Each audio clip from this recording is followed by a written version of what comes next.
Greetings, everybody.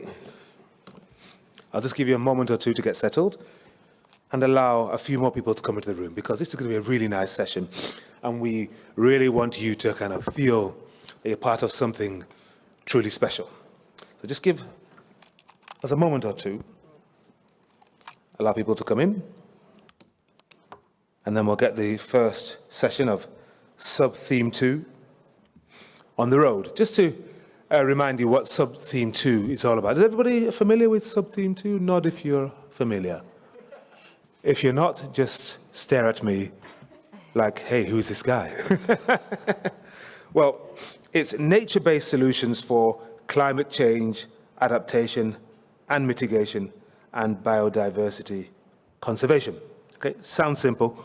Well, what does it mean in practice? Well, we're going to work on that in this session. Let me tell you who I am. I'm Henry Bonsu. Very simple name, Henry. English king, Henry VIII. 6 wives, all of that, you know.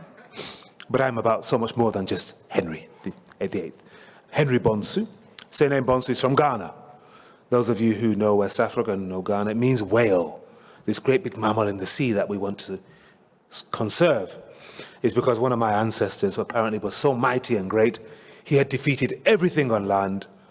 And so people said the only thing mightier than him is in the sea, the whale. So my name is Henry the Whale. Okay. And I'm going to be your moderator for the next 90 or so minutes.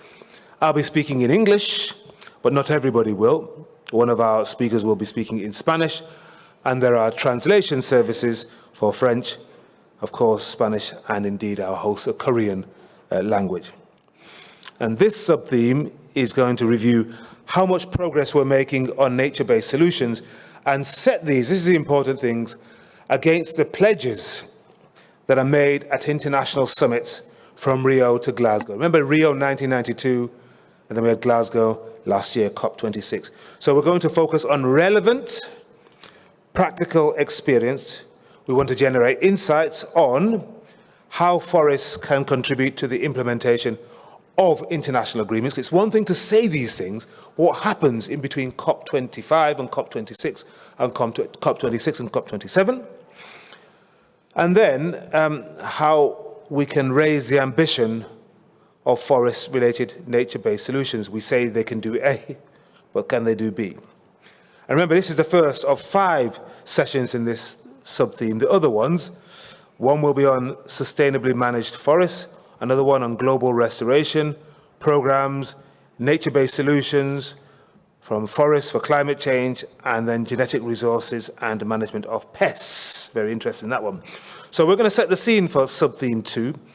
Essentially, it's setting the theme for the whole week of activities in this sub-theme by introducing state-of-the-art nature-based solutions and explaining why they are critical for people and planet.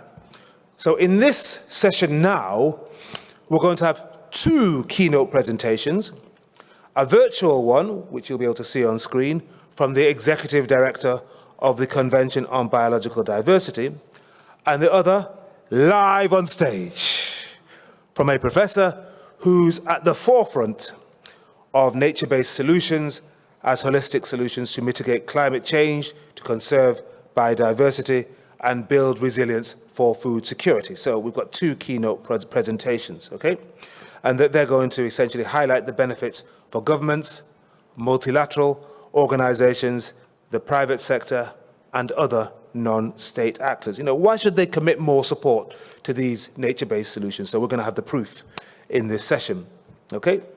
We're also going to align these with pledges of the major conventions and recognize, and we've heard this quite a bit today, and support the role of indigenous peoples and local communities who've had the knowledge for thousands of years. They're the custodians, often marginalized, often not fully appreciated. We need to change that. So after those 2 keynote presentations, we will have a panel with 3 stakeholders who've got diverse perspectives. We'll have a coordinator of indigenous peoples groups in the Amazon, an environment and social inclusion leader at a European investment firm. They're both in the room. You can raise your hands, guys. Yes, okay, just so people know who you are. And a specialist in forest food systems and people, and she's from Kenya. and she will be joining us virtually. So it's going to be a really stimulating and dynamic session. You're going to feel as though this room is full. You're going to feel connected. You're going to feel inspired, and you're going to feel engaged. Okay? Are we agreed? Yes. And then also, when we've heard from them, you will be able to connect with us by asking questions. But first, we need to define what we mean by nature-based solutions. Anybody got a good definition? Anybody? Nature-based solutions? I'm looking for anybody who can define it. Right. I will define it for you. Because, as luck would have it, a multilaterally agreed definition was adopted at the 5th session of the UN Environment Assembly in Nairobi just 2 months ago, almost to the day. They say this: nature-based solutions are actions to protect, conserve, restore, sustainably use, and manage natural or modified terrestrial freshwater, coastal and marine ecosystems which address social, economic, and environmental challenges effectively and adaptively, while simultaneously providing human well-being, ecosystem services, and resilience and biodiversity benefits. So it's broad, but it's also specific. So that's enough from me for now. Let's hear from our first keynote speaker. She is Elizabeth Maruma Murewa, the Executive Secretary of the Convention on Biological Diversity. Now, Elizabeth has a 20-year track record of service with UNEP, holding senior positions in legal and ecosystems divisions before taking on her current role. Now, she believes this year humanity stands at a crossroads. Let's hear why right now. Please run the tape of Elizabeth. Excellencies, distinguished delegates, it is a pleasure to speak to you today. I extend my congratulations to the Food and Agriculture Organization of the United Nations and our host, the Korea Forest Service of the Government of the Republic of Korea, for their hard work and support for successfully organizing this event during these challenging times.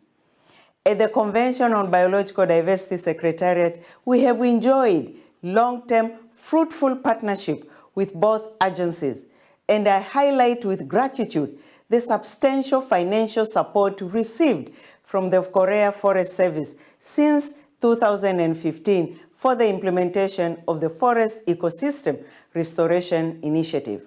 The past few years has been difficult for forests, and certainly for people as well. While we have been grappling with the pandemic, forests have continued to disappear at an accelerated pace, and the effects of climate change are being felt globally. We know that these issues are far from being disconnected and must be addressed holistically. The year 2020 marked the end of the UN Decade on Biodiversity and the Strategic Plan. We have seen remarkable progress in actions to conserve biodiversity and promote its sustainable use. Yet, as evidenced in the 5th edition of the Global Biodiversity Outlook, these efforts have been insufficient to bend the curve of biodiversity loss. While deforestation has slowed in places, we are still far from reaching the objective of halting it completely. Some 10 million hectares, equivalent to the land of the South Korea, are still deforested globally every year, mostly for agricultural uses. Depleted biodiversity, unsustainable wildlife trade, deforestation, and forest degradation create healthy and safety risks that affect us all and impact the poor and disadvantaged the hardest. The post-2020 Global Biodiversity Framework, currently under negotiations by the Convention on Biological Diversity parties, aim to stabilize or reverse trends of biodiversity loss by 2030 and foster the recovery of natural ecosystems to achieve a vision of living in harmony with nature by 2050. The recently completed meetings in Geneva highlighted again that there will be a strong role for forests in the implementation of the future biodiversity framework, in particular the protection, restoration, and sustainable use of forest ecosystems. Parties will also consider how to reduce incentives and subsidies harmful to biodiversity as part of this new framework when they finalize it in Kunming, China later this year. Improvement in natural and managed ecosystems worldwide is envisaged in the ambition for 2030 in line with other globally agreed goals, in particular Sustainable Development Goal SDG 15 for life on land, the Paris Agreement under the United Nations Framework Convention on Climate Change, land degradation neutrality under the UN Convention to combat desertification, and the UN Strategic Plan for Forests, among others. Sustainable forest management presents an important opportunity to demonstrate synergies across the 3 Rio Conventions in addressing the planet's multiple and interlinked crises. Research shows that nature-based solutions can provide up to a third of the cost-effective mitigation by 2030.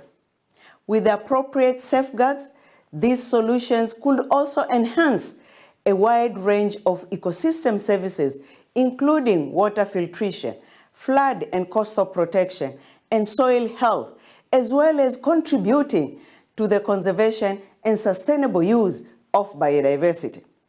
Yet, despite their potential, the efforts to conserve and sustainably use forests only receive about 2% of the global climate finance. We cannot effectively address the impacts of climate change without reducing deforestation and protecting, restoring, and sustainably using forests. Policies, economic incentives for ecosystem-based approaches to climate change mitigation and adaptation, and disaster risk reduction should be based on the best scientific and traditional knowledge and must also be developed with the full and effective involvement of indigenous peoples and local communities. In this way, managed forests can act as a nature-based solutions, improving biodiversity while supplying clean water and air, protecting against extreme weather events and landslides, and helping to regulate the climate by removing and storing carbon from the atmosphere. We need to protect, restore, and use our forests sustainably, making use of ecological principles and fostering a diversity of species. In this way, nature will continue to nurture and sustain our life as it has always been. The remainder of the year 2022 will be decisive in these efforts. This year sees humanity standing at the crossroads towards the sustainability pathway, as we will witness through the meetings of the Conference of the Parties for all the 3 Rio Conventions and the Stockholm Plus 50, marking the 15th anniversary of the meeting that gave birth to the United Nations Environment Programme. I invite all of you, together with the stakeholders and partners around the world, to set our ambitions high for the transformative change this planet critically needs. Thank you. Well, come on, yes, I think we... Is my microphone on? Yeah. I mean, that was a tremendous contribution there from the Executive Director of the CBD, Elizabeth Marua Marema. What I got from that was, we know so much about what the forests do for us. We have all the data. We've tracked it. It protects us, it nurtures us. It has done for thousands of years, and yet still, we're not doing what we need to do.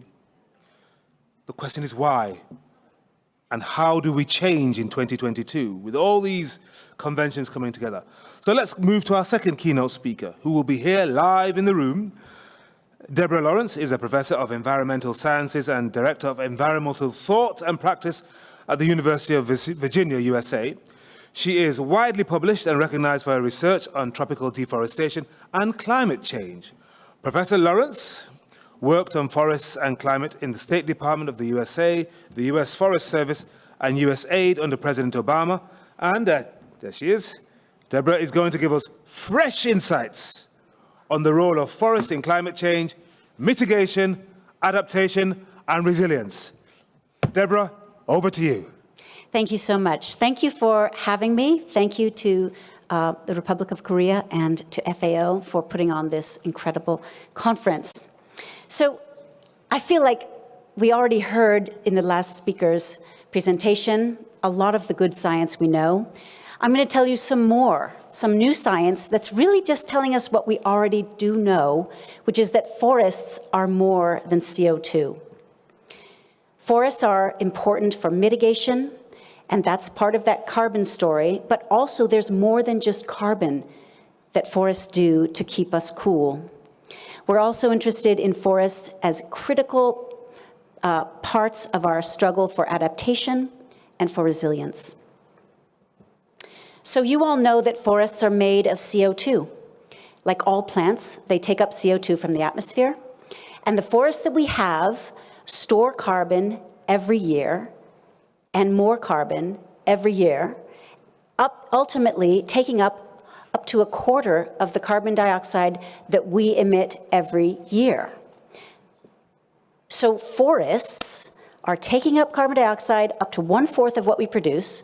They are this important sink, drawing down 16 gigatons of carbon dioxide every year. But forests are also emitters.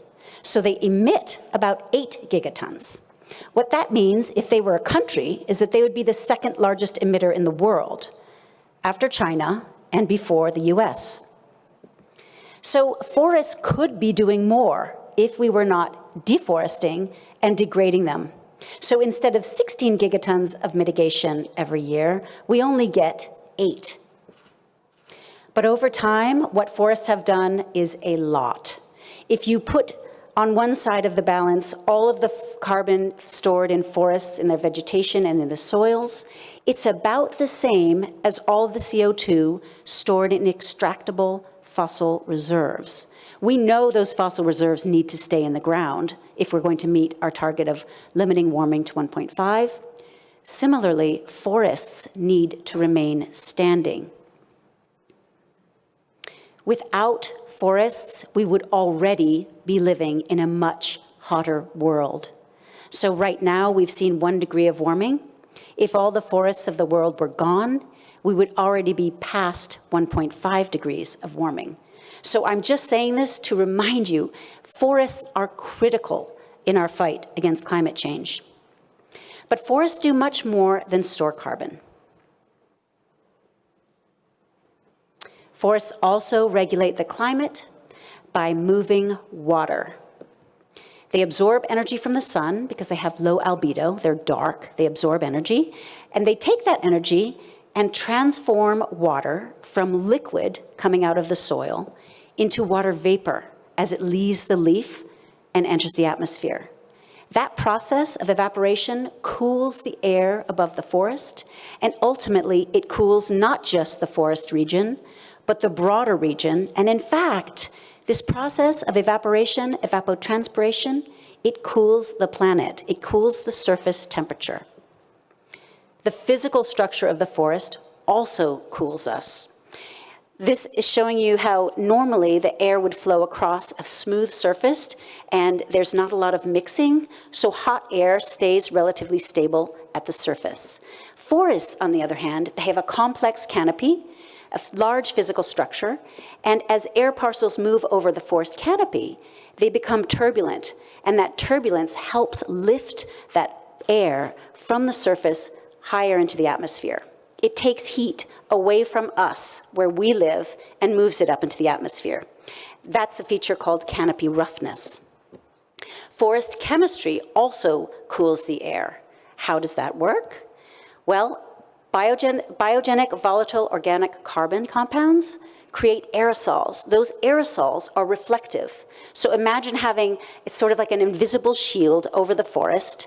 Each of those particles reflects energy that would have come into the planet back into space. Those aerosols also create clouds, and the clouds, of course, reflect sunlight that comes in back into space. Both of these are cooling mechanisms. If you add up all these biophysical aspects, they actually contribute a lot of extra mitigation for global temperature. What I'm showing you here in blue is the amount of carbon dioxide that would be released if we deforested that entire band of latitude. So each band of latitude has a certain amount of carbon dioxide stored in the forest. What you get from that is a certain amount of warming when you take those forests away. That's in blue. In black is the amount of warming you get when you take those forests away due to the other effects, the biophysical effects, not CO2.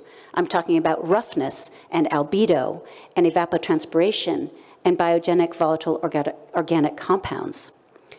That is a significant, those black bars are quite significant. And up to 50 degrees of latitude, they're like a bonus. They are a bonus for cooling. The forests are delivering that service to us, and we do not consider them. We don't talk about that cooling effect. It's not part of the policy conversation. So, forests are more than carbon. Forests do these other things as well that cool the planet, but also forests regulate more than temperature.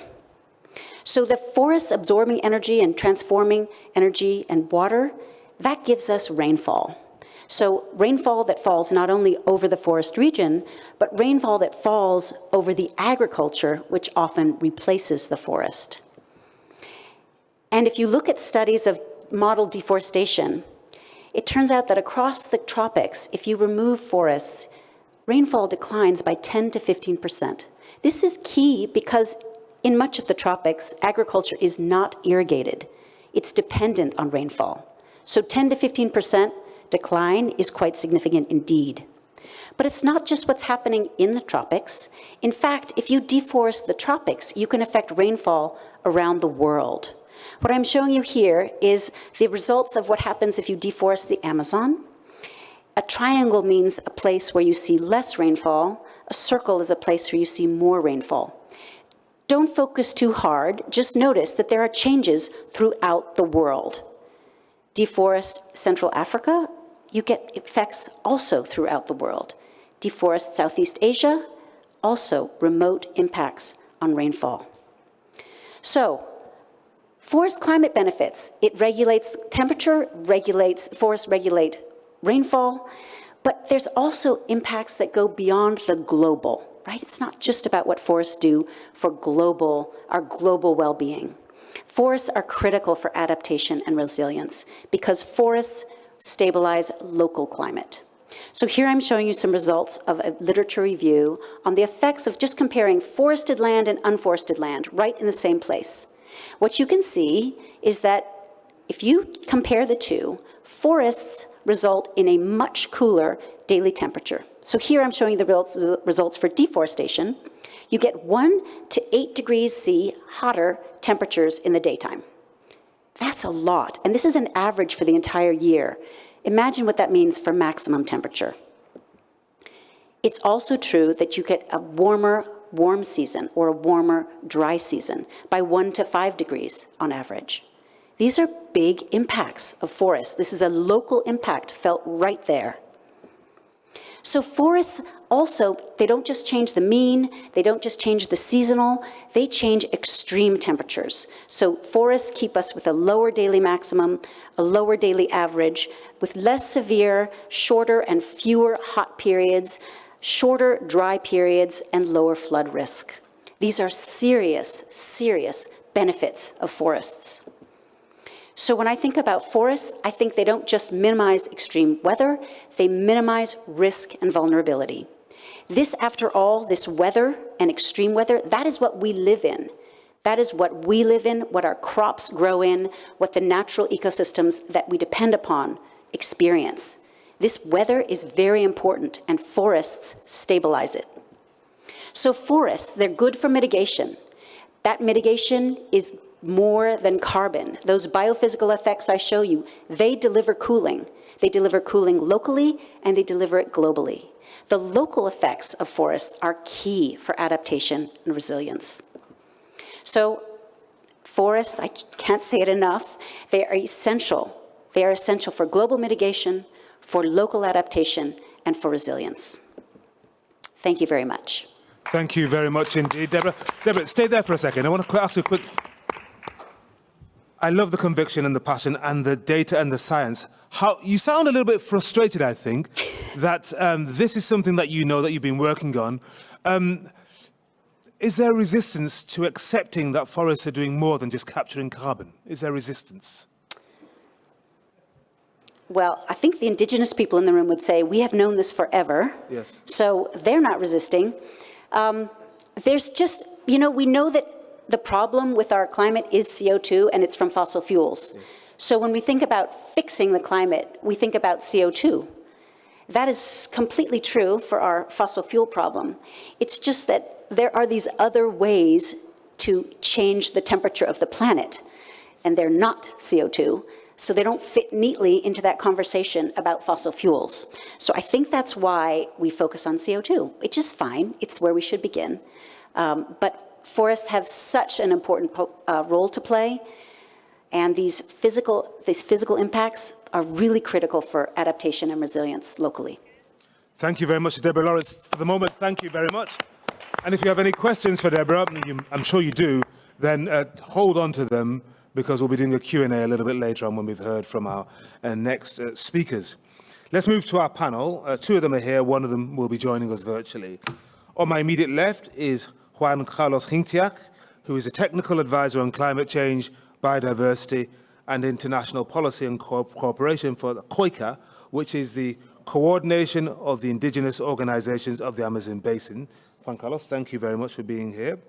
We also have to your left Michael Schlupp, who is the head of Impact and ESG and a founding director of Sail Ventures, which is a Netherlands-based boutique asset manager investing in real assets for real impact. And joining us virtually, I don't know if we can see her yet, is Dr. Susan Chomba, who is the director of Vital Landscapes for Africa at the World Resources Institute, and she leads the institution's work on forests, food systems, and people, and this includes forest landscape restoration, sustainable agriculture and food systems, and thriving rural livelihoods in Africa. So let's have a round of applause for our panel. Fantastic. Okay, so Juan Carlos is going to speak in Spanish. So if you're not a Spanish speaker, and I'm not, if you had spoken in German or French or Twi, the Ghanaian language, I would be fine, but I'm not. So therefore, I'm going to put my headset on. Well, Juan Carlos, I'm going to ask you a question, okay, to start off with. Because we've heard a lot. I mean, we launched the State of the World's Forests earlier today, and people were being very, very effusive in their support for the indigenous peoples and their knowledge, and determined that they should be supported to bring that knowledge to the benefit of everybody. But you have been incredibly effective at bringing fundamental issues of indigenous rights to the center of global climate policy negotiations and discussions on what we now agree are nature-based solutions. So tell us what is needed now for nature-based solutions to deliver for indigenous peoples, because you've been delivering for everybody else.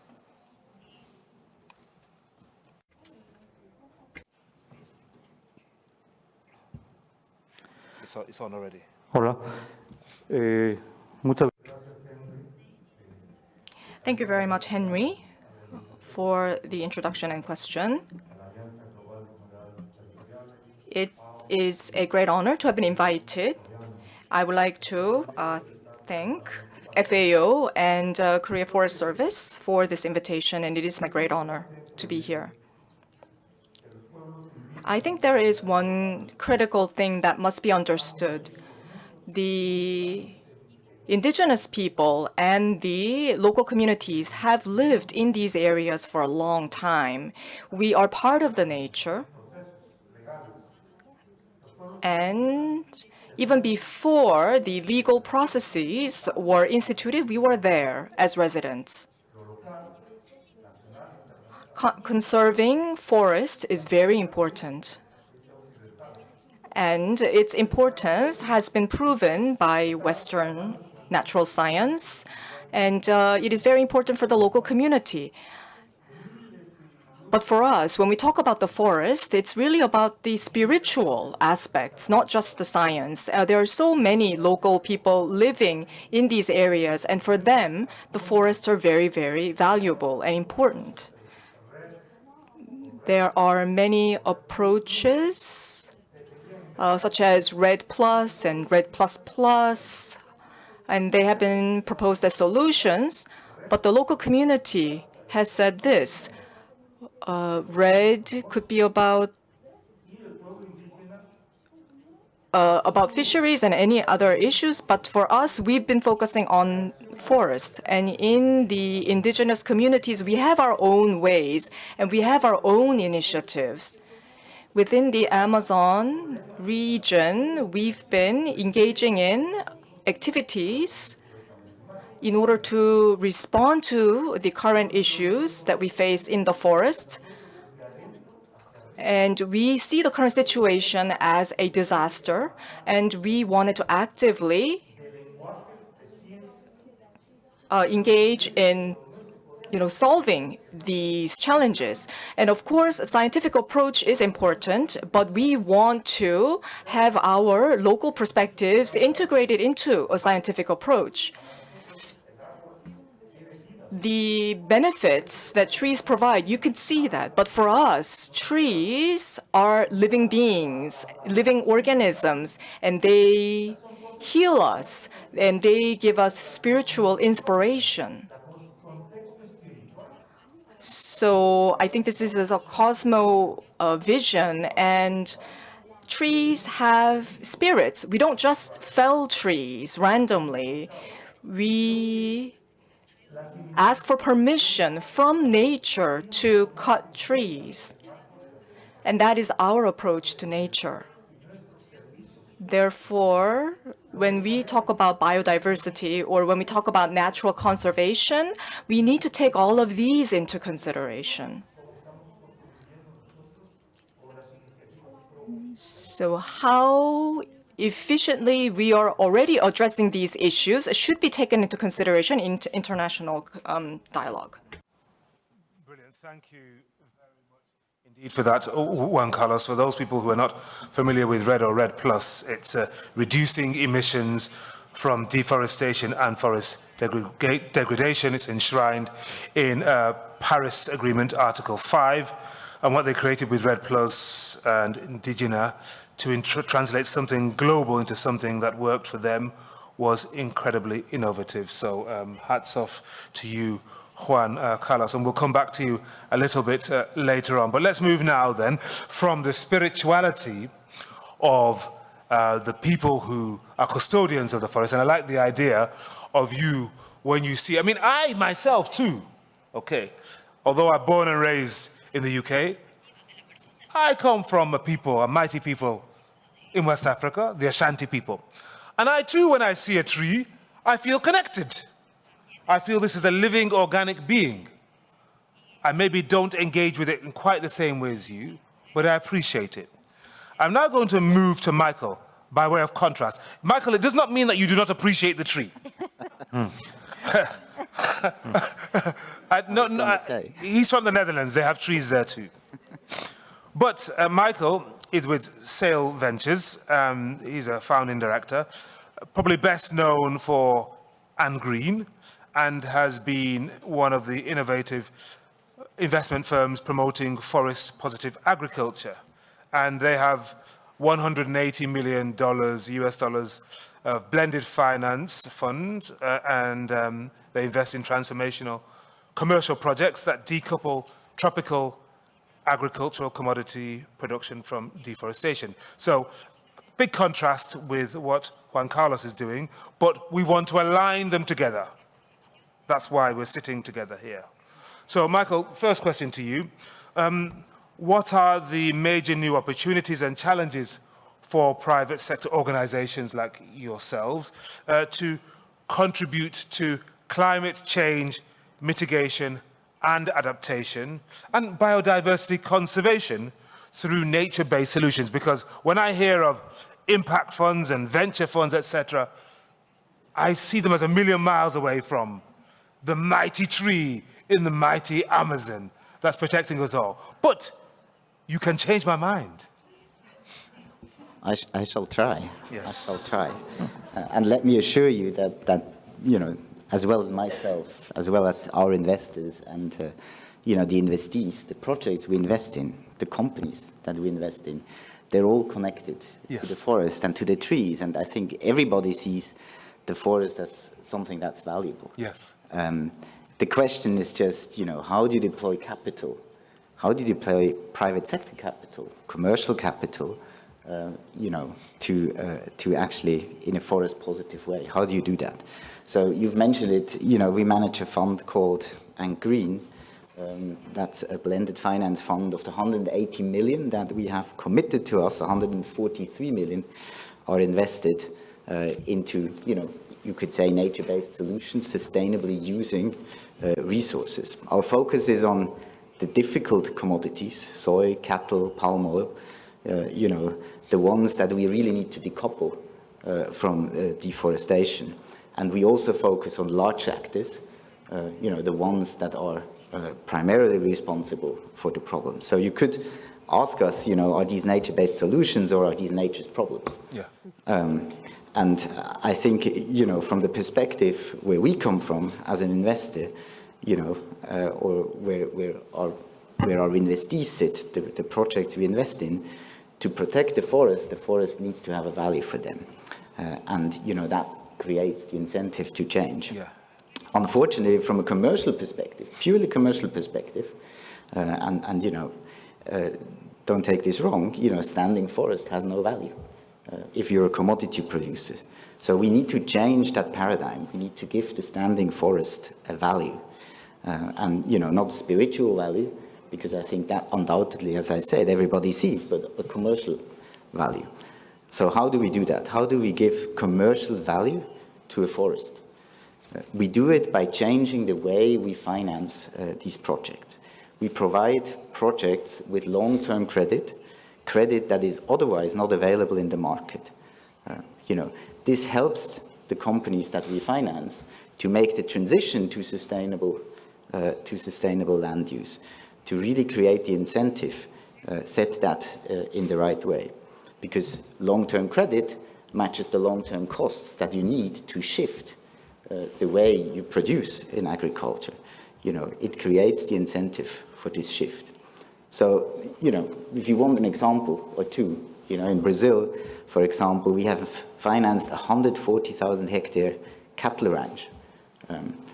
On that cattle ranch, you know, they used to roam cattle quite freely. Now they're integrating the production of soy into the cattle lands, which both restores the soil, but also it, of course, improves the production. It's a process of 8 years. No bank will finance you for 8 years in Brazil, even if you're a large corporate farmer like our client. So through our financing, you know, that transition can happen, that transition to something that is truly sustainable. And in addition to that, you know, we get contractual commitments from the company to protect all the 70,000 hectares of forest that are still on this farm, and, you know, preserve that going forward. Alternatively, you know, in Indonesia, maybe more a bit focused on smallholders and social inclusion, we are financing a mill. We are financing a small plantation that wants to put up a mill because the next mill is 100 kilometers away. And, you know, through that mill, they, of course, keep more value in their hand. They can give more value to the smallholder farmers that supply them. But in exchange, they need to give us a commitment not only to protect the forest on their plantation, but help the smallholder farmers keep protecting the forest on their lands, the supplying smallholder farmers that give them palm oil food.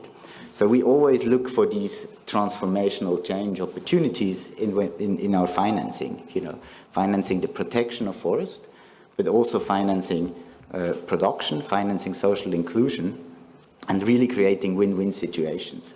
Because win-win situations are good for people, the planet, and profit.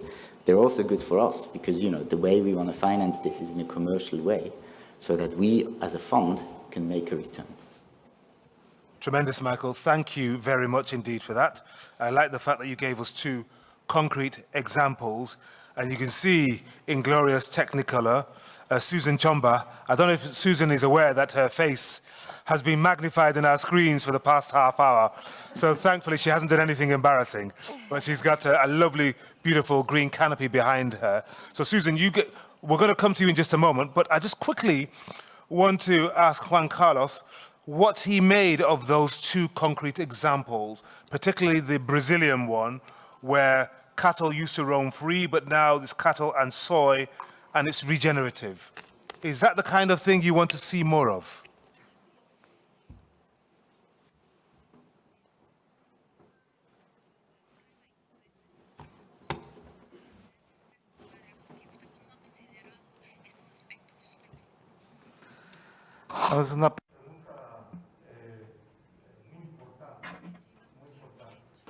I think this is a very important question.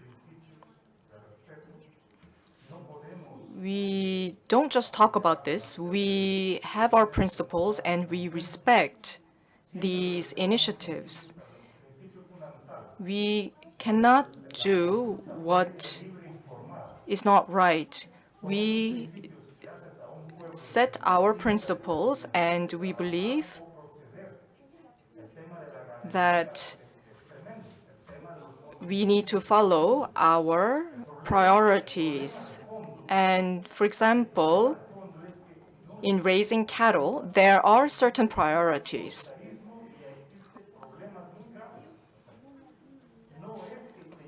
When the fund is formed and these funds will have an impact on the local communities, sometimes they could have a negative impact because the principle of respecting the local community is not always observed. And sometimes these funds might not have enough respect for the lives of the local communities.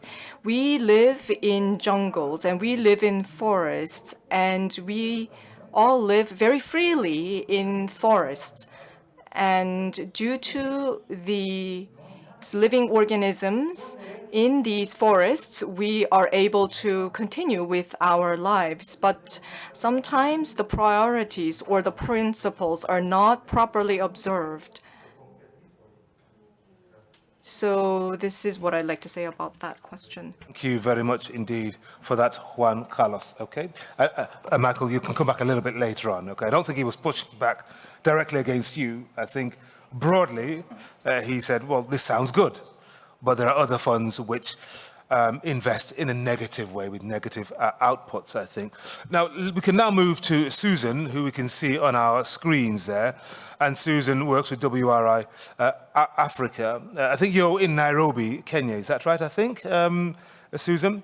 And you've worked, for a long time with communities restoring landscapes across the African continent. So here's a question. I mean, how can we shift from this focus on the numbers of hectares restored, because people talk about that all the time and give us these great figures.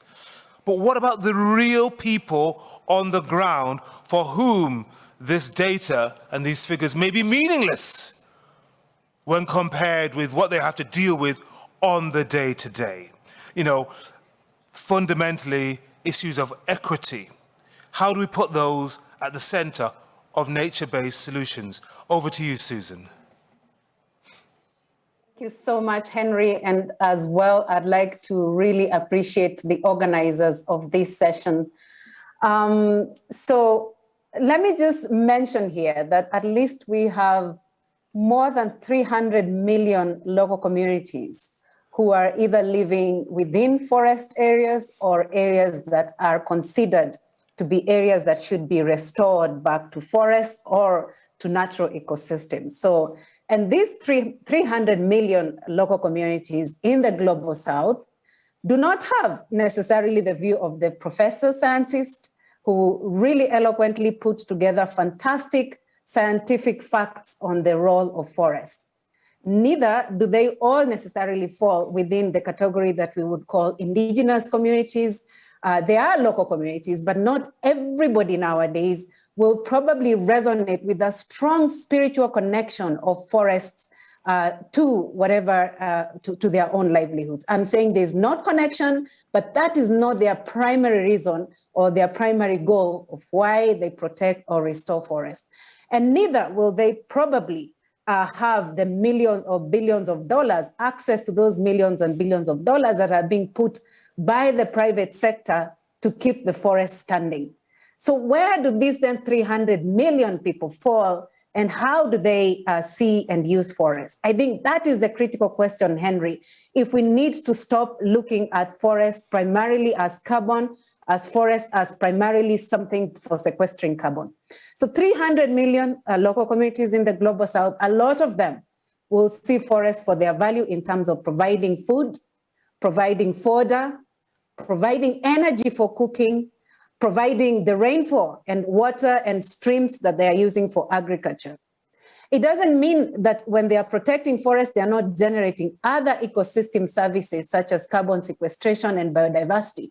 But that is not necessarily from our work engagement with local communities, research on prioritizing local values for forests. It's more to do with what they see as immediate functions and value of forests in their livelihoods.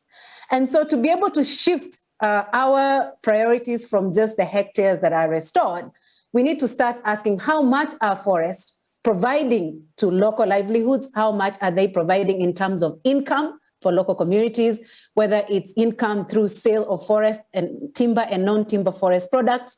How much are they providing local communities in terms of health and nutritional benefits? How much are they providing local communities in terms of energy access? A majority of rural women in Africa are still using firewood and charcoal as a primary source of energy. And if forests disappear, these people, they have to go even further and further away, wasting valuable time that they could be using for other productive uses in the household and in the community. And so until we start really quantifying and valuing and paying for those services as well, or at least making those services that forests are providing for these local communities meaningful, then the idea of really restoring and protecting forests for the rest of the world still remains a far-fetched dream. I also like to connect what the professor talked about, the role of agriculture and forests, because I feel even big international organizations, research organizations, we tend to have different ministries, Ministry of Forestry, Ministry of Agriculture, separate. Food and Agriculture Organization should be having FAO discussions between agriculture and food should be interconnected. Our own research partners, we need to be making these connections more closely. At the local level, the farmers know that very well, that for the forest, without the forest, they will lose the water that they use for either for irrigation or even the rainfall that is supposed to then help their crops grow. But also more importantly, it's to be able to provide other benefits that the farmers get from the forest to be able to produce agriculture, in a sustainable manner. So without those connections at the global level, then what we are saying is agriculture as the primary driver of deforestation, we are not addressing that. And how do we address that? From the work that I've been seeing, Henry, that to be able to shift the narrative from those hectares restored, we have to say, how do we make agriculture more sustainable? How do we support farmers, for instance, to restore degraded lands? We know there are technologies such as agroforestry. We have technologies such as farmer-managed natural regeneration, soil and water conservation that can help make agricultural land that the farmers have already converted to be more productive in order to release or ease the pressure from primary forests. So making those connections and ensuring that even our global supply chains are not driving deforestation. So it's not just local agriculture, it's also what, again, I want to relate what was mentioned about, for instance, soy or palm oil or other commodity, global supply commodities that are driving deforestation in the global south that we need to address. And with that, we can stop focusing on just the number of hectares that we are restoring to actually making substantive changes in terms of the way we are valuing and paying for the forest, and also changing our agricultural system to be more sustainable so that it's not driving deforestation. Susan, thank you very much for that. I've got a follow-up question, which I'm going to put to you and I'll put to our colleagues as well. We're talking about forest-based, nature-based solutions, and I think we agree that they should be promoted in practice. The question is, given what you've said, how can we do so in a meaningful way for those, whether it's smallholders or forest dwellers or people working in those environments, for whom the words of our professor or our venture capitalists, benign, I don't know, benign. Sorry, I can't quite see your face, but I don't mean that. Yeah. Maybe meaningless if they don't see benefits. How on earth then do we promote it in a way that will persuade them that there's something in it for them? It's going to help them with their livelihoods, with their family, with their futures. How on earth do we do that then? Susan. I think, Henry, there's no question that we have to make the forest, valuable and pay for local communities, whether it's through public or private financing models. Because if we don't make trees that are standing and forests that are standing provide economic benefits for poor, let me just use the word, poor local communities, then perhaps all that we are talking may not be meaningful at the end. We know that there are local benefits that they get, but also considering all the ecosystem services that the forests are providing, we have to ensure that those funds reach local communities. I'll give you an example. We are currently mobilizing at least $2 billion for restoring, agricultural lands and other forest areas in Africa. Where does that money go? We had big promises during COP26 in Glasgow. It was deemed the COP for nature. Big commitments, financial commitments. If that money is not going to local communities on the ground, poor communities who then should be able to be investing that money in sustainable land management practices as well as other socioeconomic values, where should that money go? So let's get that right, that we have to ensure public, private, blended finance models that are supposed to help us to address climate change or biodiversity. It has to reach local communities. And that's one of the challenges that we are having. We are hearing big numbers in big conferences, but very little that is going on the ground. Secondly, Henry, and a quick one, that for every project that we are designing with local communities, they have to have a broader agenda in mind and not just carbon. And that's what I was mentioning. We have to look at the livelihood benefits. We have to co-design these projects with local communities. We have to tap into their local and indigenous knowledge. If we are working in indigenous people's territories, let their priorities, their wisdom, their advice guide us, and not pretend that we have the solutions to local problems, even for some of us who don't understand a lot of these local dynamics.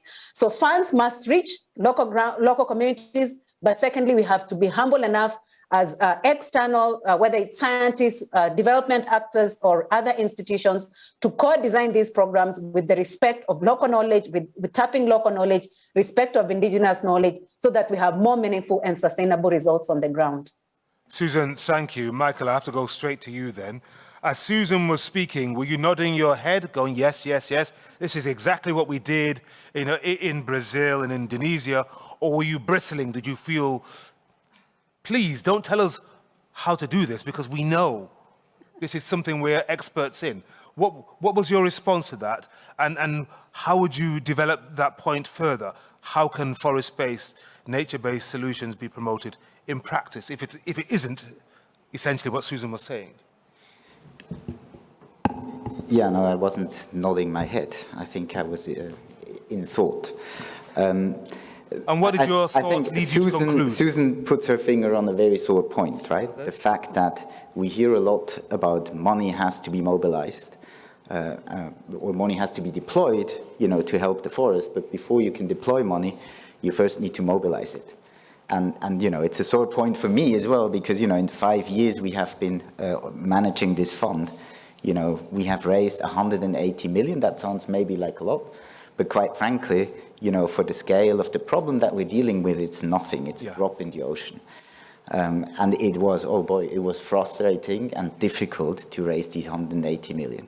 The 180 million that we have are actually from blended finance sources, so we have capital from governments, from Norway, from the UK, from development banks, from FMO, the Dutch Development Bank, from private companies, from Unilever. So we have, different ways of capital, but all of this capital was given to us in a catalytic way to prove that we can create a portfolio that actually protect forests, include people into value chains, and at the same time, stimulates food production, because that's an important problem we haven't talked about, but I guarantee you in the next year, we will hear a lot more about that. Without proving that you can actually do it, private sector will not invest. Everybody always says the private sector should invest, but the private sector will invest when they see that they can get what they need. How much more proof is required, do you think? I think we're at the stage now where we have that proof. A portfolio of 143 million. It's a small example, but it's an example that works. It yields a return that private sector investors are interested in, and they need this, because we also shouldn't forget who are private sector investors. Private sector investors are not greedy capitalists, typically. Private sector investors that are actually, eligible for investing in what we need, long-term capital to transform these sectors. They're pension funds, they're insurances, they're family offices, and they need to deliver to the owners of the money their pensions. They need to make sure that the claims that we make to the insurances are being paid. So we need to give these private sector investors models in which they can invest that give them the return that they need. We need to show them that it's possible, and only then will we see that private sector money starts to flow. And that's challenging, because if you want to give a private sector investor a 5% return today, what does that translate to into what we have to put to the project? Maybe 8-10%.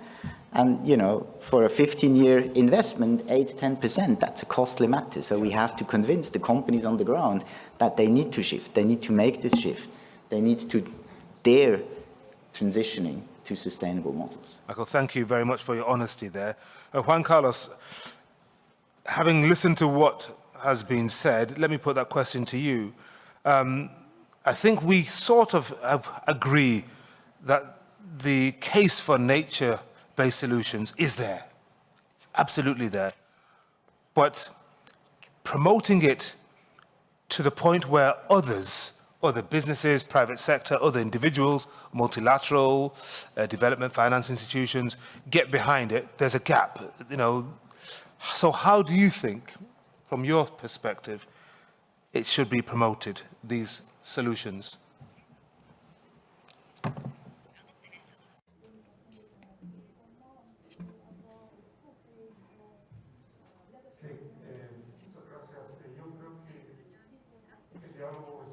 Thank you very much for that question. And I think this question is also very important. So to answer your question, in the case of NBS, the indigenous communities have already engaged in nature-based solutions. We are part of the nature-based solutions. Because we are part of nature. And so the local communities, the indigenous people, are all part of the nature-based solutions. And we see this holistically. Nature, forests, food, we don't look at them separately. For us, it's a holistic one, and they are our life. Forest, land, soil, we're all connected to them. And because of that, it's very difficult for us to see them separately. We look at them holistically. So I think the answer is in the soil. There are various products in the soil. And there are things that are valuable in the soil. And within the soil, I think we could find the nature-based solutions. The local communities, the indigenous people, are in these areas trying to live with nature, and we are part of the nature-based solution. We have many things that are beautiful in these forests.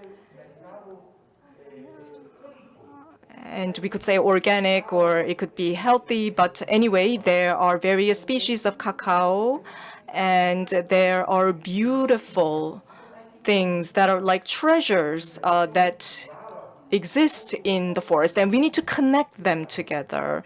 We need to create a mechanism, and we need to have a dialogue in order to connect them together. And what must be respected is the respect for nature, and that is the most important thing that I want to emphasize.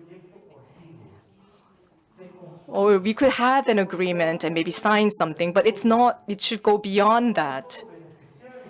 When we sign an agreement,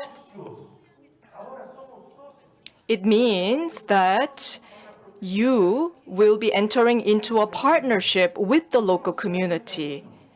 And that partnership should focus on protection together, and we need to move in the same direction together.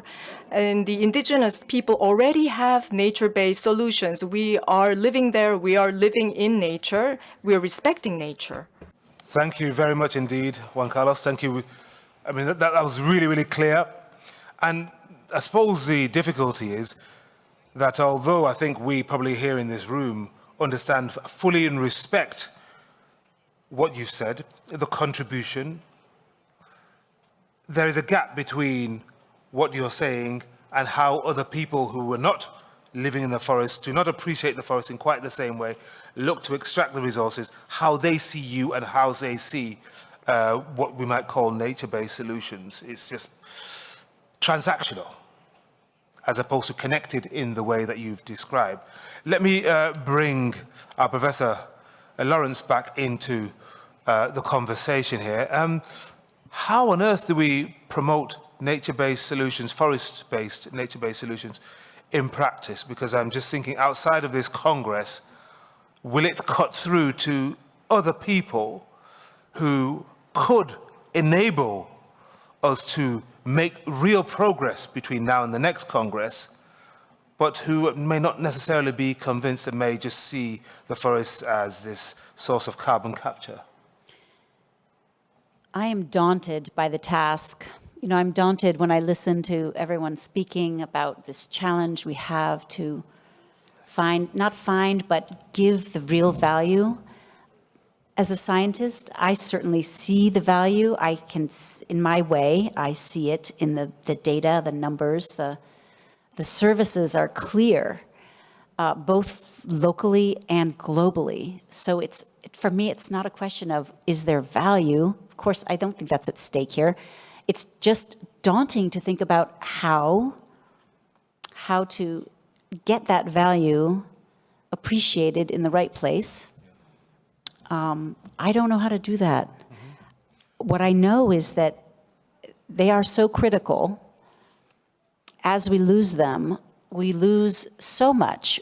We lose that spiritual connection. We lose all the climate connections.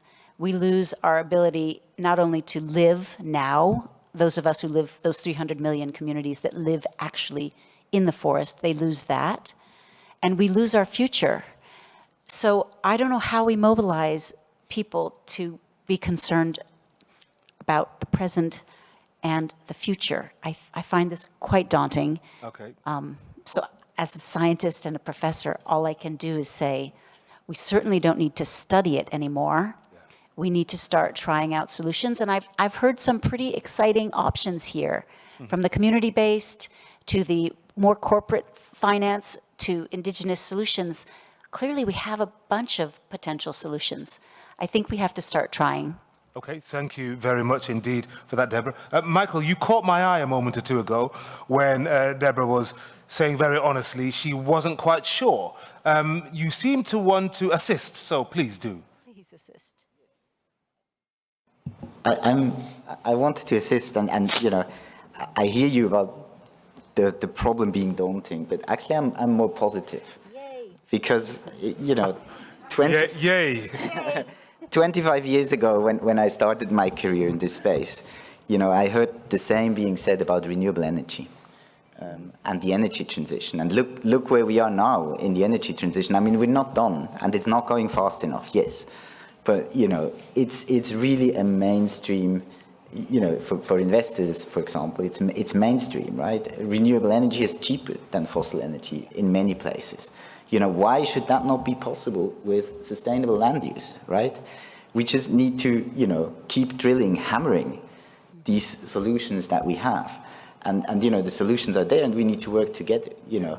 We need the right regulatory frameworks to drive the motivation of companies to change. We need, you know, the right financial incentives so that corporates change. And we need the right remembrance that, you know, there's a spiritual and non-financial value in forests. And, you know, that actually connects to everyone. I think that connects. I haven't met anyone in my entire career who thought forests were just a nuisance, right? Yeah. Everybody likes the forest. People have just different perspectives.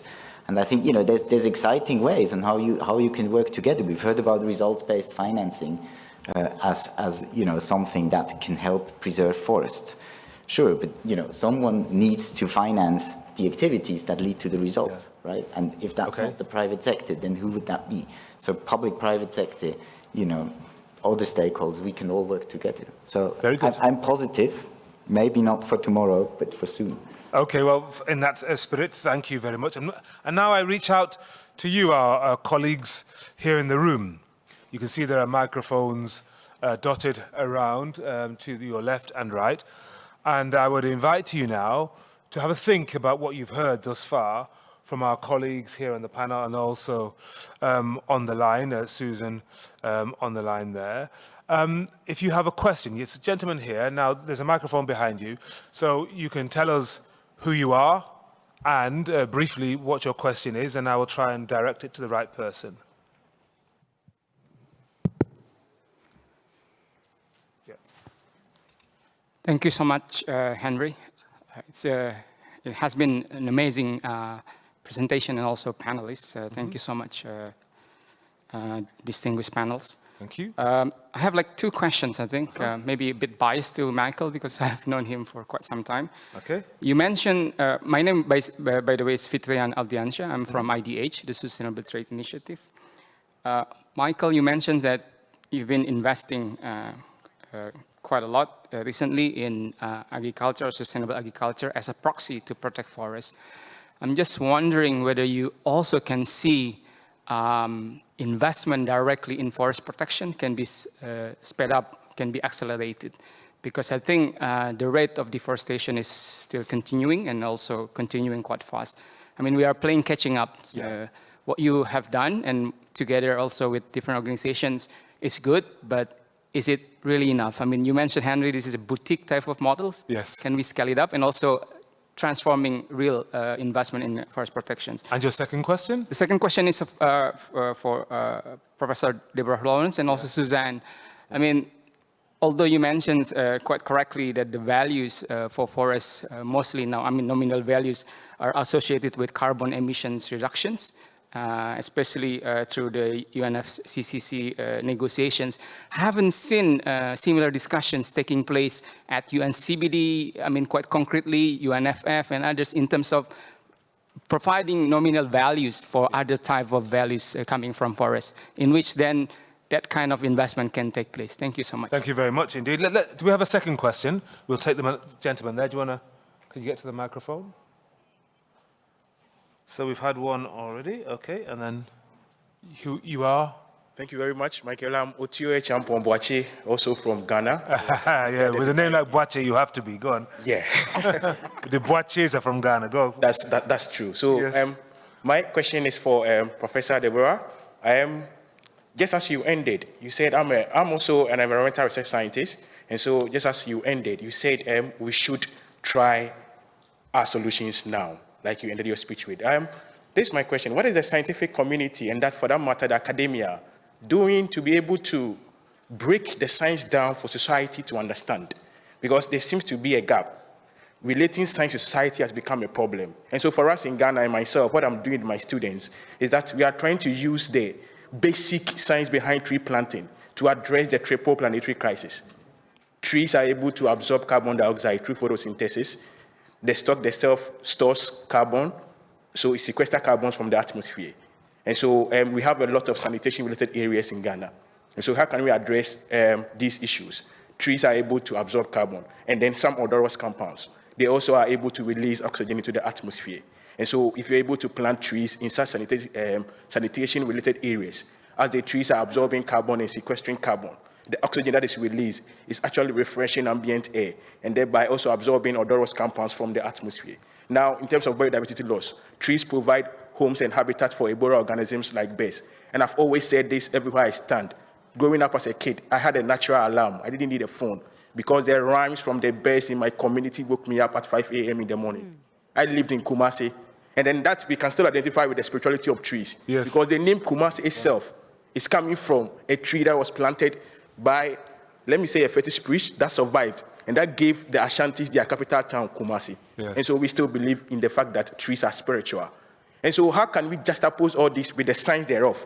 Like I'm sharing with what we are doing. And I'm lucky this particular project won the Forestry Youth Changemaker Award this year. And so that is why I'm here to talk about it more in other sessions. And so, Boakye, that's beautiful. We should put that speech on YouTube. It will go viral. It was beautiful. Thank you very much indeed, Boakye. I'm going to stop you there. Thank you. As you say in Ghana, you have to land now. Let him land. Deborah, first of all, I mean, wow.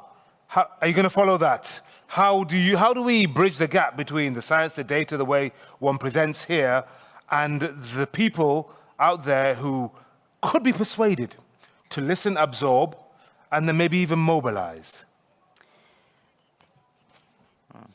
I do not believe that the science is a problem. Yeah. I do not think science is limiting. I think the science has been clear for 30, 40, 50 years. I think our job as teachers and as members of society is to speak the science, to talk about it, to believe in it. You know, we're not supposed to have to believe. But I don't think it's not that there's a need for more science. I think your question is, how do we as teachers and as members of society take that with us into the world? I think that we can teach our students to speak the science, to believe it, to think of it as part of their value kit, that scientific knowledge should be how we make decisions.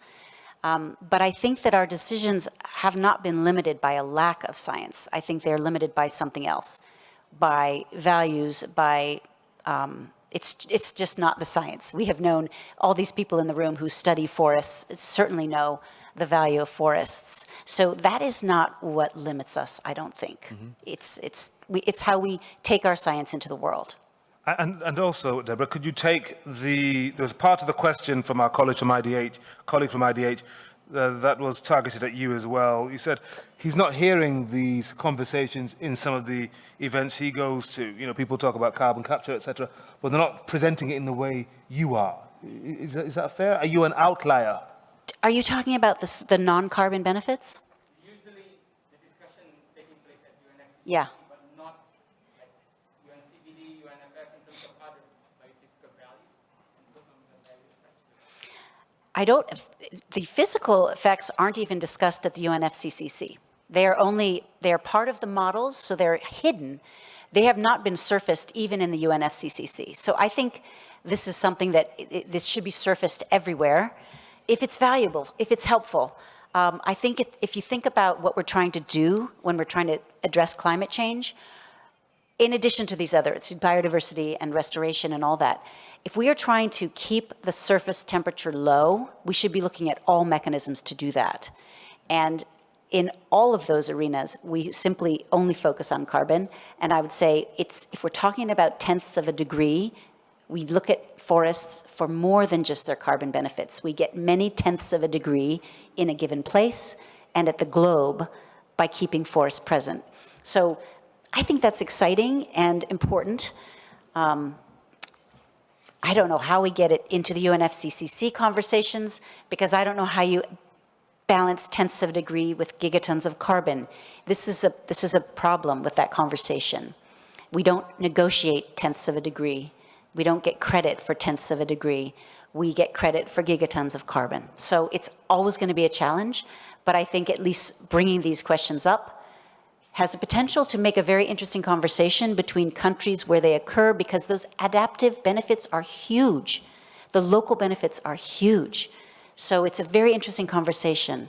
at the global arena for those countries and for their position in that global conversation. Let's bring Susan into that, because Please, I think... I was looking for her help. Yes, I think our colleague wanted you to answer that question as well. Susan. No, I think that's a very fair point in terms of forests really not taking a center role in the CBD, the UNCCD. Generally, they are recognized, but I think from the very good statistics that we know that Professor Deborah has just elaborated today, but also available in a lot of scientific journals, a lot of reports that we know of, that discussion really doesn't get in place. And then especially for me, worrying is, for instance, on the CBD, I think we look very much in terms of the diversity of species in terms of, so forests are different. You know, we are talking here generally as if forests in the tropical regions are the same as forests in the temperate regions. Even some of the statistics I think that Prof has just mentioned there in terms of albedo effects, you'll find very, sort of significant differences between different kind of forests providing these services. And I think for the CBD, what I find interesting is there's an emphasis or there's a recognition that we have different kind of species. So for instance, in the tropical regions, the number of species within certain forest biomes will be extremely high. So when you lose them, you lose a high biodiversity, right?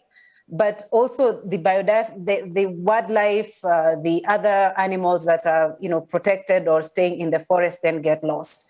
But what we've seen is that there hasn't been substantial discussions around how do we make that, how do we make then those forests in terms of the diversity of species as well as whatever is stored within those forests, stay. And I think that has been one of the biggest challenges for the biodiversity discussions, that we all recognize forests are great, but we don't have models. Of course, on the UNFCCC side, by pairing forests with carbon, we are seeing now private sector companies as well as governments in areas where there's already historical emissions of carbon willing to pay for carbon.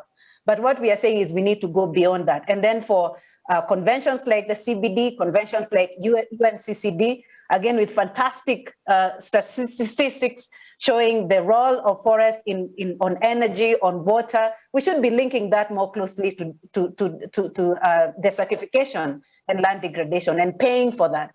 But I think it's that question of we recognize the values, yes, but then we are not prepared to compensate for those values to ensure that those forests stay intact. Mm-hmm. So I think for me, it's a fair point, and we still need discussions around it and to ensure that it's not just within the UNFCCC, it's also within the UNCCD as well as CBD and other conventions that forests. Okay, thank you very much, Susan. Michael wants to come in. And also, Michael, in your response, can you address the other side of the question from our colleague here from IDH? And he was saying, well, it's great what you're doing, but I mean, we're behind, we need to accelerate this. We need to do more. And he's certainly right. But, first, let me just come in on what Susan just said, right? I think you hit the nail on the head. The problem with carbon is you can monetize it. And, that's very attractive because people think, the monetization of carbon is easy. It's actually not, I can tell you from an investor's perspective, from having worked in carbon for a long time. So what are the models through which you can actually compensate, someone for protecting the forest beyond the value of carbon? And I think, there's certainly many models, but, the way we look at this in our fund, in our investment process, is that we actually, we want to know what is the mitigation benefit, but we also want to know what is the adaptation benefit. We want to make sure that we assess, the biodiversity of the forest that is around. We do what is called high conservation value assessment, high carbon stock assessment, to kind of complement high carbon stock assessments. We have our own forest and biodiversity framework, which looks at, ecosystem services, species diversity, etc. beyond. And, what is the financial mechanism or what is the incentive mechanism then? Is the fact that we provide money that is otherwise not available. But I think we need to complement that with regulatory frameworks that drive companies to want to change. I think that's essential, right? If you don't want to change or if you don't have to change, then you will not change. Even if the money is there to do the change. So we need to provide the money, we need to provide the incentive and we need to provide the pressure. And I think that pressure needs to come both from the regulatory side, but also from the civil society side to push that forward, right? And I think, you know, we can also create frameworks that allow us to monetize, you know, what Fitrion has been speaking about, you know, direct forest protection, because that's very difficult today, you know, to, you know, protect a piece of forest and make money from that. But if we are getting Article 6 right under the UNFCCC, right, I think, you know, that opens an avenue with the necessary safeguards that are needed. You know, we can then look at how private sector, public sector work together in results-based financing and financing what is needed to get results. And ultimately, you know, we need to look at sustainable land use and, you know, beyond that, protecting forests really as an asset class that needs to be made attractive so that we can go to scale. Because, you know, right now, we're just not at the scale that has an impact. Yeah. Well, thank you, Michael. Quite a few questions and comments are coming in from the Zoom chat, which is great. And somebody, this will be of interest to you, Deborah, because it was inspired by your presentation. This person has no name, saying he or she is really taken with the sobering statistics that forests emit half as much carbon as they store. Can this be mitigated by using more timber products, which store carbon, as long as the trees are used from sustainable forest management? So if you hold on to that one. And then another one came in saying, thanks for your great presentation, highlighting that forests are more than CO2. Not realizing this globally has led to believing that we can cut forests that are not absorbing as much carbon as young forests, i.e. plantations. This is leading to a loss of biodiversity. So that second one was more a reflection. But what about the first question then? Can this be mitigated by using more timber products? Simple answer is yes. Yes. That's a great place to park carbon. Forests are great at taking up carbon. We know that. It's proven technology for carbon removal from the atmosphere. And if we could build buildings with carbon instead of steel, it's a win-win because steel is so energy consumptive. So in Charlottesville, Virginia, where I live, we now have the tallest structure that's built from mass timber on the East Coast. It's 10 stories tall. So maybe that's not big enough for Seoul, but 10 stories in many places is a pretty good sized building. So yes, yes, yes. But I would hate to see us cutting a mature forest for large pieces of timber to put into our buildings. Let's be sure to note that not all forests are equal. So if we're going to use timber, let's use the forests that are made for timber, like plantations, and not cut a mature forest. It's such a loss. It's just, of course, the biodiversity, the carbon, everything. It's a huge loss. So I hope we just remember that mature forests are different and special, and that's not where we should get our mass timber. But mass timber is great, and we should build buildings with wood. Tremendous. Let's get another question or two in. Lady there, yes, in the yellow. There's a microphone there, yes. Yes, you. Hi, everyone. Thank you so much for today. My name is Terry Reichland. Mask off or on, does it matter, I guess? It's okay. Okay. So my question is, what role do women have to play when it comes to, you know, creating that cultural shift, and also when it comes to, let's say, allocation of funds, you know, to protect and restore the forest? Like, is there, should there be a focus on women, and or is there one, or should there be one, basically? Thank you. Okay. Thank you very much indeed for that. Let's take a second question. Do we have a second one? Gentleman over there. I don't know. You'll have to come across to, yeah, the microphone there, yes. Thank you very much for the presentations. I have two questions. And who are you? My name is Peter Gondo. I'm from the United Nations Forum on Forest Secretariat. Yeah. And I wanted to confirm to our IDH colleague that actually we talk about these things in the UNFF. If you look at Global Forest Goal number 2, it's about sustainable production and use of sustainably produced materials. Okay. We are trying to go beyond. But the two questions I have, the first one is to do with the incentives and regulatory framework. As scientists and experts, we talk to ourselves. The people who make the regulatory framework are politicians and legislators. what should we be doing, Michael, to actually convince them to provide the right framework? And to Prof, it's now almost 3 decades we've been trying to come up with evaluation methods and national accounting methods that take into account nature and the value of forests and both the ecosystem services and for the goods and services. But this is not happening. What should we be doing, or what are we doing wrong? Thank you. Thank you very much indeed for that, Peter. Our first question, though, what role should women or could women play when it comes to that cultural shift? Susan, first of all, on that. I suspect this is something that you think about quite a lot. Absolutely, and a brilliant question on gender dynamics, the role of women in cultural shift towards protection of forests, management of forests. Women are a big player in the forestry sector. As I mentioned, especially in rural Africa, they are primarily responsible for cooking food. Some of the areas that we've worked in, like in the Congo Basin, you have 90% of rural households at least depending on energy, on wood kind of energy, either firewood or charcoal in terms of both in the rural actually and even urban areas. Big cities like Kinshasa, just visited there, a city of close to 20 million people. And once you stand on some of those main highways, you're seeing trucks and trucks of charcoal. And then in the rural areas, you're seeing many, many loads of firewood coming from forest areas to be able to provide energy for cooking. So it's a big source of energy for cooking, and women are really, really affected, but as well as agency, they have the agency to be able to drive this cultural shift.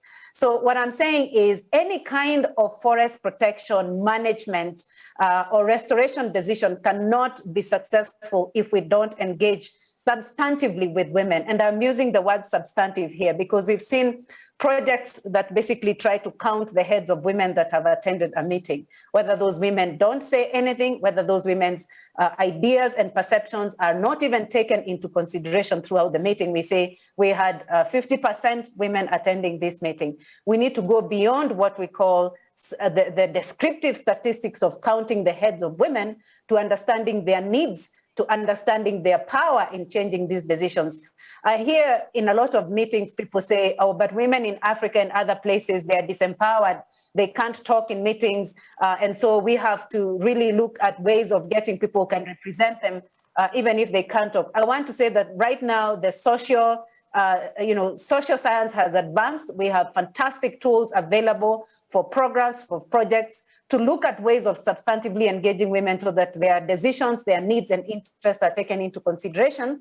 But most importantly, that when we design projects or programs, they are also targeting women as beneficiaries. Okay. So that's critical for me. And I think it's important to engage women if we have to have sustainable forest management practices. Thank you very much, Susan. We are at time, but I just want to quickly, if I can, squeeze in 30 seconds from each of our colleagues, just very quickly to hoover up one or two more thoughts. Juan Carlos, very quickly on that question about the role of women in driving that cultural shift. In Quaker, for example, female participation, meaningful participation. Please tell us. Creo que eso es un tema sumamente. In my view, yes, this is a very important agenda for the indigenous community, where we work in a very integrated manner.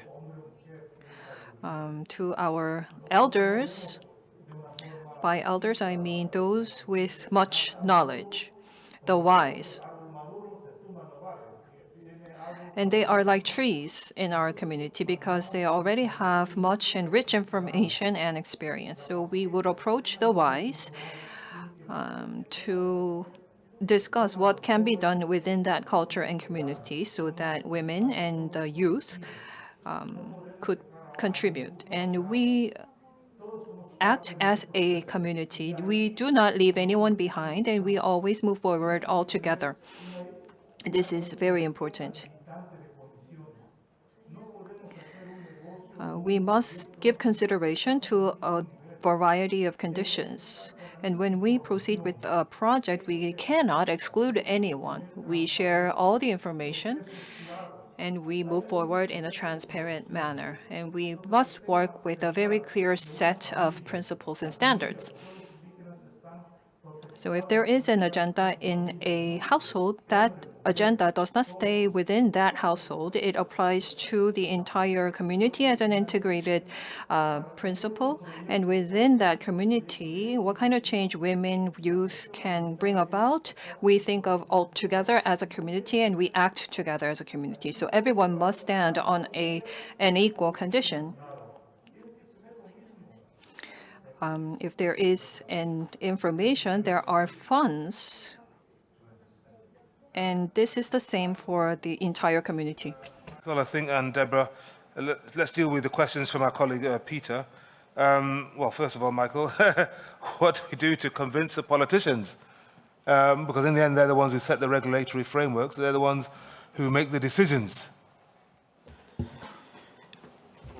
Well, you know, presumably they want to protect forests. If you look at international declarations signed up by, you know, most countries today.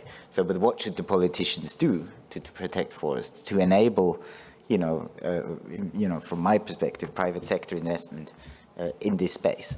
I think, you know, a key thing that they need to do is they need to set targets to reduce deforestation in their jurisdictions, and then, you know, follow through with these targets, police them if necessary.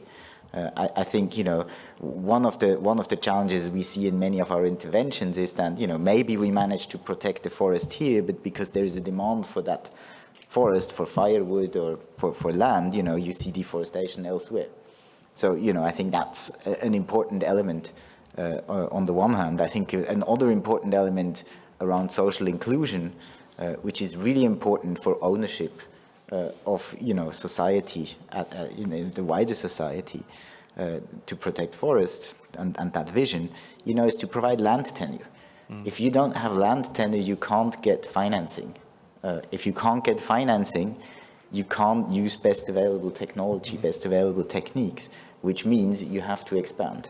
And you have to, you know, you have to keep on shifting where you cultivate. So I think, you know, those two things maybe I would say are the key things for me. There's of course many more, but you know, those two, they're very important. And final word with Prof. Now, I think there was a part of the question for you, Prof. I've forgotten what the question was. I got the question. Good. The question was, you know, 30 years of data. Yes, that's right. 30 years of information, it's not getting across. And I had an idea. Yes. So it is policymakers who need to make these decisions and give us regulatory frameworks.